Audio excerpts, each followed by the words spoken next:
Hey everyone, this is Rakesh Sharma from Alpha Sniper, the Momentum Investing. मैं एक बार फिर से हाजिर हूँ अपने नए वीडियो के साथ और मैं उम्मीद करता हूँ कि आप लोग सब बहुत अच्छे होंगे और वीकेंड एंजॉय कर रहे होंगे।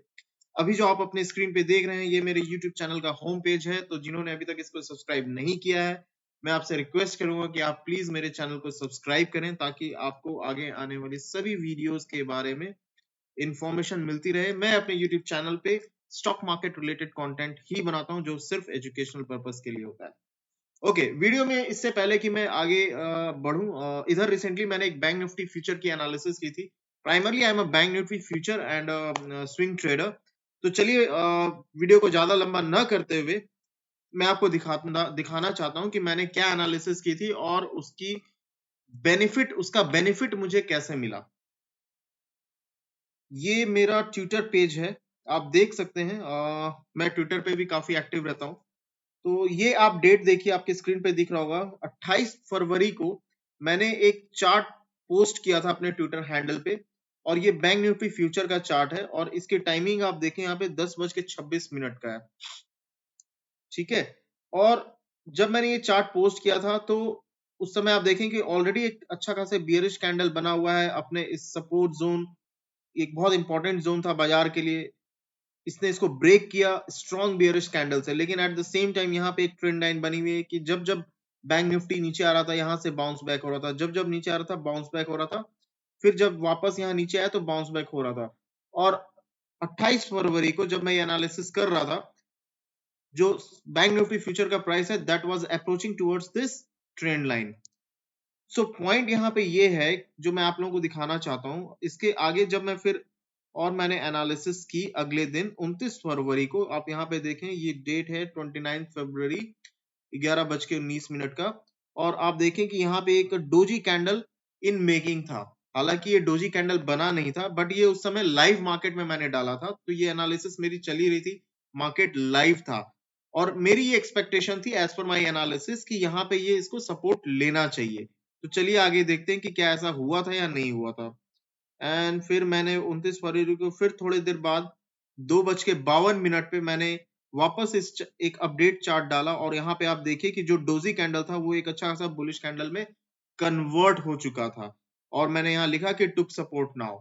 तो पॉइंट मैं ये हाईलाइट करना चाहता हूँ कि जो भी मैं वीडियो बनाता हूँ आप लोगों से शेयर करता हूँ कि यहाँ पे ये ट्रेंड लाइन है, ये यहाँ पे सपोर्ट लेता है या ये सप्लाई डिमांड जोन है, ये वर्क करते हैं, ऐसा नहीं है कि नहीं करते हैं। कंडीशन बस ये है कि आपको उसको सही तरीके से एनालिसिस करना आना चाहिए। अब जब मैंने ये एनालिसिस की तो उसके बाद मैंने इसका क्या बेनिफिट मुझे इसका मिला वो मैं आपको दिखाता हूं। उसके बाद फिर मैंने अगले दिन जो ट्रेड लिया 1 मार्च को, मैंने रफली 29 मार्च को इनफैक्ट मैंने यहीं पे बाई कर लिया था ट्रेड, और उसके अगले दिन आप देखिए कि यहाँ पे सपोर्ट लेके बैंक निफ्टी ने एक अच्छा खासा बाउंस दिया था हमें। सो पॉइंट यहाँ पे ये है कि आप अपनी एनालिसिस को जितना सिंपल रखेंगे वो उतना इफेक्टिवली काम करता है। मेरे ग्राफ में आपको कभी भी कोई इंडिकेटर नहीं दिखेगा। I always just draw simple things, simple आड़ी टेढ़ी लाइनें मैं खींचता हूँ और मुझे उसी से आइडिया लग जाता है बाजार का, और थोड़ी बहुत कैंडल स्टिक पैटर्न की मैं एनालिसिस करता हूँ। आप देखिए कि मैंने कुछ नहीं किया था, मैंने यहाँ हॉरिजॉन्टल लाइन खींचा जो कि इसका एक सपोर्ट जोन था जिसको इसने बार बार ब्रेक किया था और यहाँ पे ये सपोर्ट ले रहा था। क्या ये कोई बहुत बड़ा रॉकेट साइंस है जो मैंने किया? बिल्कुल भी नहीं। मैंने सिर्फ एक विजुअल चीज को देखा और मुझे अपनी एक्सपीरियंस से बार बार ये जो हिस्टोरिकली यहाँ पे सपोर्ट ले रहा है, मुझे इस बार भी, चूंकि टेक्निकल एनालिसिस में एक कहावत है कि हिस्ट्री रिपीट इटसेल्फ। यहाँ पे इसने सपोर्ट लिया बाउंस, यहाँ पे सपोर्ट लिया बाउंस, यहाँ पे अगेन सपोर्ट लिया, देन वी सॉ बाउंस। तो इसमें कोई रॉकेट साइंस नहीं है, ये आप भी कर सकते हैं। और जब मैंने ये चार्ट बनाया था उसके बाद फिर मैं आपको लाइव ट्रेड अपना दिखा रहा हूँ जिसका ये स्क्रीनशॉट है, मैंने अपने ट्विटर हैंडल पे भी डाला था। मैंने 950 पॉइंट का बैंक निफ्टी में प्रॉफिट बुक किया है।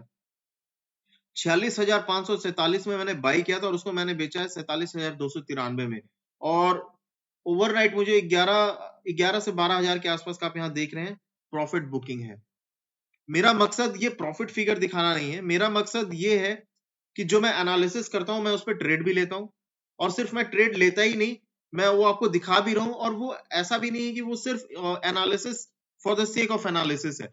सी पॉइंट ये है कि जब तक आप एनालिसिस कर रहे हैं और अगर आप उस पर लाइव ट्रेड ना लें तो उस एनालिसिस का कोई फायदा नहीं है, right? So it is very important कि आप जो एनालिसिस कर रहे हैं आप उस पर स्ट्रॉन्ग कन्विक्शन रखें।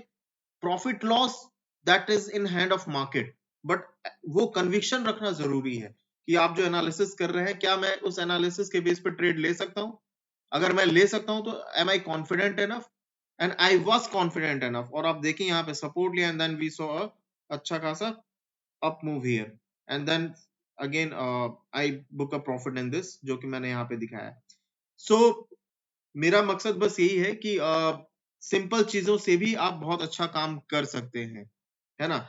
एनीवेज, चलिए आज का जो ये वीडियो है मैं एक और स्टॉक की एनालिसिस करके लाया हूं, और मुझे ऐसा लगता है कि एक अच्छी अपॉर्चुनिटी उसमें बन रही है आगे आने वाले नियर फ्यूचर में। चलिए हम लोग सीधा उस स्टॉक के बारे में बात करते हैं। सो स्टॉक का नाम है जीएसएस इंफोटेक। ये एक आईटी सेक्टर की कंपनी है और ये एनालिसिस मंथली टाइम फ्रेम पे मैंने की है। आप देखिए कि एक अच्छा खासा अप मूव आने के बाद यहाँ पे इसको एक थोड़ा सा हिट जोन था, प्राइस को ऊपर जाने में काफी तकलीफ हो रही थी, और एक अच्छा खासा वक्त बिताने के बाद it turn out to be a resistance for that stock. ये बात कर रहा हूं मैं 2019 के शुरुआत से 2019 और 20 के बीच की बात है। हाँ, 2019 टू 2020 इन बिटवीन। तो एक अच्छा खासा सप्लाई प्रेशर था, स्टॉक को यहाँ हिट मिला, वो ऊपर जा नहीं पाया, स्टॉक वापस नीचे आया, थोड़ा कंसोलिडेशन रहा, फिर वापस से इसने अच्छा खासा एक अप मूव दिया स्टॉक ने, और अपने इस सप्लाई जोन को इसने ब्रेक कर दिया, जो कि अब इसके लिए बन गया है डिमांड जोन। और एक अच्छा खासा अप मूव आने के बाद स्टॉक वापस से यहाँ पे गिरा है, और अच्छी बात यह है कि अपने इसने इस सपोर्ट जोन को ब्रेक नहीं किया है। हालांकि अगर फॉर द टाइमिंग अगर आप इस ग्रीन कैंडल को इग्नोर करें, आप ये मान के चलें कि अभी ये ग्रीन कैंडल नहीं बना हुआ है, तो शायद मेरे लिए अभी बाई है भी नहीं। Just because it is taking support doesn't mean it is a by. Why it is a by for me? Because support लेने के बाद नाउ वी आर सीइंग एक अच्छा खासा बुलिश कैंडल इन मेकिंग, जो कि अपने इस प्रीवियस मंथ के कैंडल के हाई के ऊपर चल रहा है, जो कि एक इंडिकेशन है कि बुल्स इसमें एक्टिव हो चुके हैं।